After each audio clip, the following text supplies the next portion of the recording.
Salut les amis, on continue l'aventure Boruto, et à la suite du tome 8, qui dit nouveau combat dit nouvelle vidéo sur les différences entre l'anime et le manga, sur le combat entre Delta et Naruto.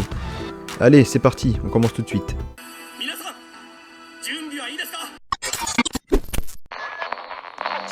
Lorsque Delta arrive où se trouve Kawaki pour les récupérer, dans l'anime, lorsqu'elle se pose, elle arrive comme une brute. On dirait qu'une bombe vient de se poser. Et je ne parle pas d'elle bien sûr. Mais ça fait un gros boom, et il y a beaucoup de fumée avant que nos amis puissent enfin voir le visage de la personne qui vient d'arriver. Alors que dans le manga, elle atterrit délicatement sur ses talons devant nos amis, sans tout faire exploser. Déjà dans l'anime, la distance entre Delta et Naruto est assez grande, alors que dans le manga, elle est plutôt réduite. Ensuite, que ce soit dans l'anime ou le manga, Delta attaque la première. Dans l'anime, elle fonce juste sur Naruto, alors que dans le manga, elle y va avec l'intention de lui mettre ses talons dans le visage. Et alors que Naruto ne faisait qu'esquiver jusque-là, il en a eu marre, et du coup il la chope par ses chevilles avant de la balancer sur le sol. Dans l'anime, c'est légèrement différent. Quand Delta fonce sur lui, Naruto riposte. Il y a quelques échanges de coups, avant qu'il ne l'attrape pour la balancer sur le sol. Dans l'anime, Naruto se met en mode Kurama avant que Delta ne fonce sur lui, alors que dans le manga, il se transforme après qu'elle fonce sur lui, ou pendant qu'elle fonce sur lui. Ensuite, ce que vous voyez ici, c'est du contenu additionnel dans l'anime.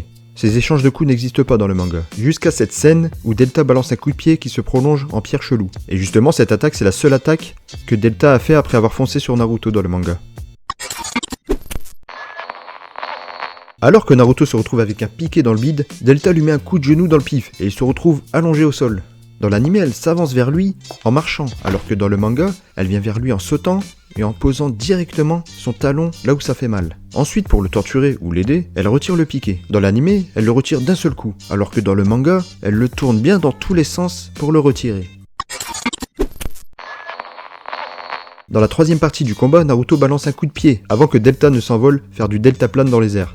Alors que dans l'anime, Naruto lui balance plutôt un coup de poing. Ouais, c'est une petite différence, mais c'est une différence quand même.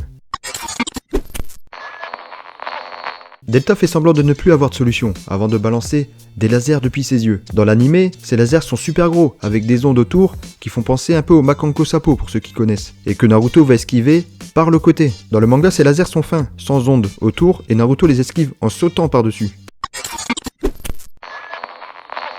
Là, ça va être plus complexe à expliquer, car la chorégraphie change un peu. Dans une énième offensive, toujours Delta qui fonce la première, elle lance un coup de poing que Naruto va esquiver.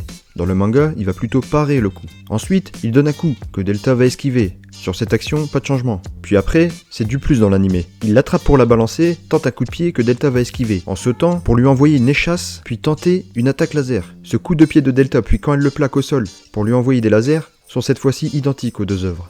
La suite change un tout petit peu. Quand Naruto esquive, il donne un coup de pied qui envoie Delta loin contre un rocher. Alors que dans le manga, après qu'elle se prenne ce coup, elle reste là à 1 mètre de lui. Et puis ensuite Naruto envoie un coup de poing que Delta va esquiver et c'est là qu'elle va s'éloigner. Mais d'elle-même, pas en se prenant un coup. Dans l'anime, pour pas changer, Delta a les nerfs. Mais Naruto, en gentil Hokage, la calme avec un coup de genou dans le ventre. Comme il est gentil. Du coup, elle a encore plus les nerfs et décide de s'en prendre aux enfants avec son laser. Naruto l'en empêche, mais elle s'en prend quand même à Boruto pour ensuite s'en prendre à Himawari. À ce moment-là, Boruto active son Kama et balance son Rasengan que Delta va aspirer avec son œil droit. Dans le manga, ça ne se passe pas vraiment de la même façon.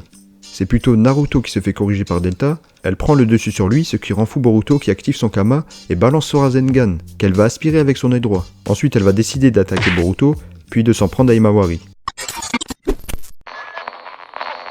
Allez, mini bonus. Dans une énième attaque, Delta et Naruto s'échangent des coups de poing. Dans l'anime, Boruto met une droite et Delta met une gauche, alors que dans le manga, c'est l'inverse. Et voilà pour ce mini bonus. Et voilà, la vidéo est terminée. Bon d'accord, on va mettre la scène finale quand même. Delta se prend un méga orbe tourbillonnant et finit éclaté dans un cratère. J'espère que la vidéo vous aura plu, n'hésitez pas à nous dire si vous avez vu d'autres différences. Est-ce que vous avez aimé ce combat entre Naruto et Delta? Moi je vous dis à très bientôt. Allez, ciao ciao.